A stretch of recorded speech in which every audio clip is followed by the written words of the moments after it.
Salam kenal teman-teman baruku, bersama sambut hari yang baru, menjalani masa yang dinanti-nanti. Dengan dosen pengampu Bunda Yori Hardayani, SIPMFSI, dan dengan nama anggota kelompok 2, perkenalkan nama saya Anggun Dewi Fortuna dengan NPM F0H0250332 bersama rekan saya. Perkenalkan nama saya Bunda dengan NPM F0H025.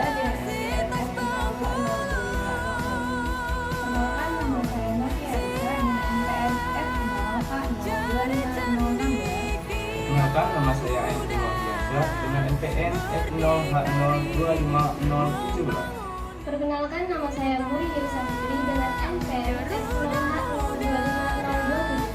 Perkenalkan nama saya Tamia Majida Florida Sakti dengan NPM F0H02518. Baik teman-teman, itulah perkenalan dari kelompok kami. Selamat menyaksikan.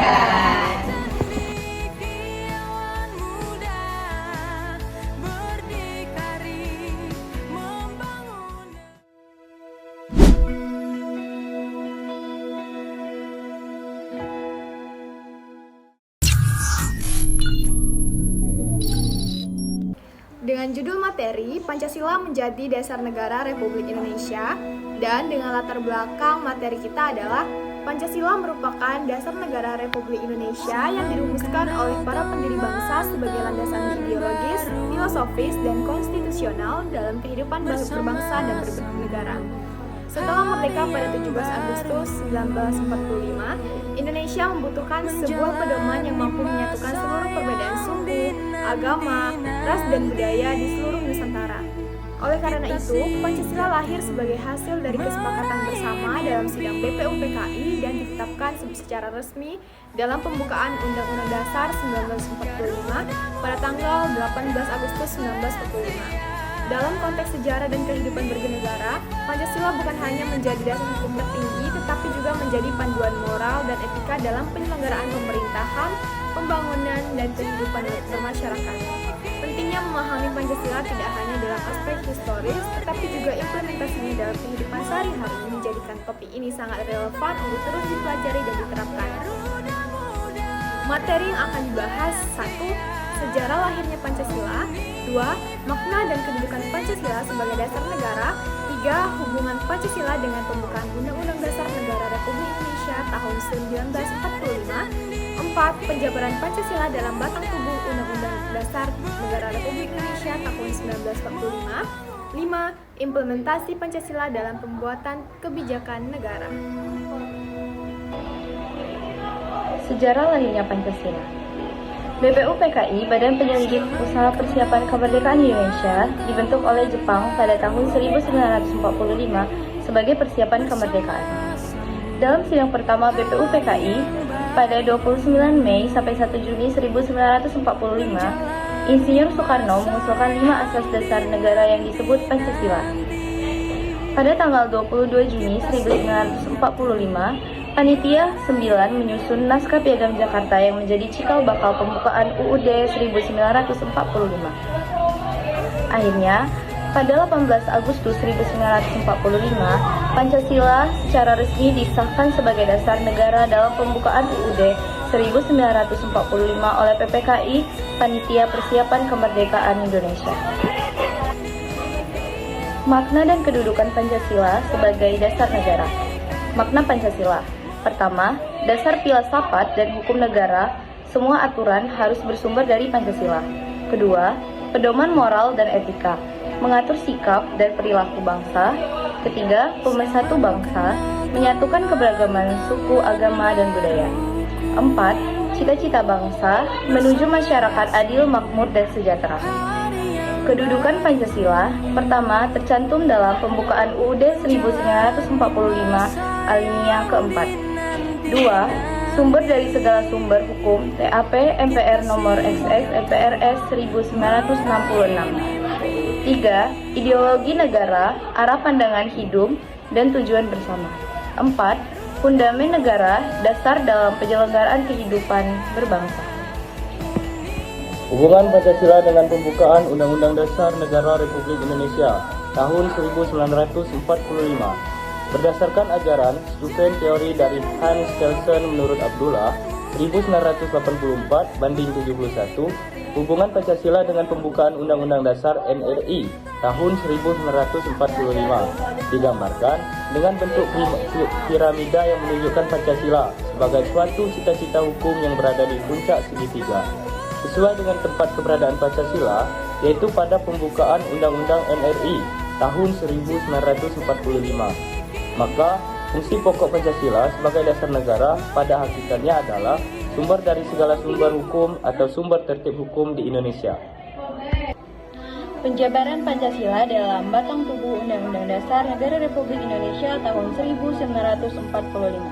Hubungan pembukaan dan batang tubuh Undang-Undang Negara Republik Indonesia tahun 1945 bersifat kausal dan organis, di mana pembukaan merupakan penyebab keberadaan batang tubuh dan keduanya adalah satu kesatuan. Dengan dijabarkannya pokok-pokok pikiran yang bersumber dari Pancasila ke dalam batang tubuh, maka Pancasila tidak hanya menjadi cita-cita hukum, tetapi juga hukum positif. Sesuai penjelasan pada Undang-Undang Dasar Negara Republik Indonesia tahun 1945, pembukaan mengandung 4 pokok pikiran yang diciptakan dan dijelaskan dalam batang tubuh. Yang pertama, persatuan. Negara melindungi seluruh bangsa dan tumpah dari Indonesia, mengatasi kepentingan golongan dan perorangan. Persatuan menjadi dasar utama negara. Yang kedua, keadilan sosial. Negara bertujuan mewujudkan keadilan sosial bagi seluruh rakyat Indonesia berdasarkan pada persatuan dengan menjamin hak dan kewajiban yang sama bagi semua warga. Yang ketiga, kedaulatan rakyat negara berdasarkan pada kedaulatan rakyat dan permusyawaratan atau perwakilan di mana kekuasaan tertinggi di tangan rakyat melalui MPR. Yang keempat, ketuhanan yang Maha Esa. Undang-undang dasar harus mencerminkan nilai-nilai moral dan kemanusiaan yang luhur serta mewajibkan penyelenggara negara menjunjung tinggi nilai ketuhanan dan hak. Nah, amandemen Undang-Undang Dasar Negara Republik Indonesia tahun 1945 telah dilakukan 4 kali oleh MPR RI, yaitu pada yang pertama tanggal 19 Oktober 1999, yang kedua 18 Agustus tahun 2000, yang ketiga 9 November tahun 2001, dan yang terakhir atau yang keempat 10 Agustus 2002.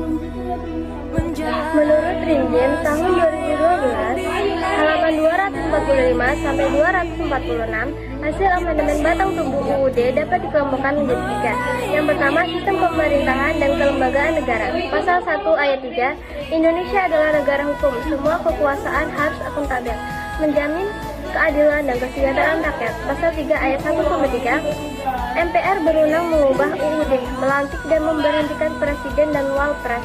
Sistem ketatanegaraan menganut prinsip saling mengawasi antar lembaga, checks and balance. Yang kedua, hubungan negara dan penduduk. Pasal 26 ayat 2, penduduk termasuk WNI dan WNA yang tinggal di Indonesia tunduk pada hukum nasional dan internasional. Pasal 27 ayat 3, pembelaan negara adalah hak dan kewajiban seluruh warga, bukan hanya TNI. Pasal 29 ayat 2, negara menjamin kebebasan beragama sebagai hak asasi manusia. Pasal 31 ayat 2-3, pendidikan dasar wajib dan dibiayai negara. Sistem pendidikan nasional meningkatkan iman, takwa, dan akhlak mulia. Pasal 33 ayat 1, perekonomian berdasar atas asas kekeluargaan, mewujudkan demokrasi ekonomi. Pasal 34 ayat 2, negara mengembangkan jaminan sosial demi mewujudkan negara kesejahteraan dan menjaga martabat manusia. Yang ketiga, simbol negara. Pasal 35-36D, bendera merah putih, bahasa Indonesia, lambang Garuda Pancasila, dan lagu kebangsaan Indonesia Raya adalah simbol pemersatu bangsa dan identitas kedaulatan negara dalam pergaulan internasional.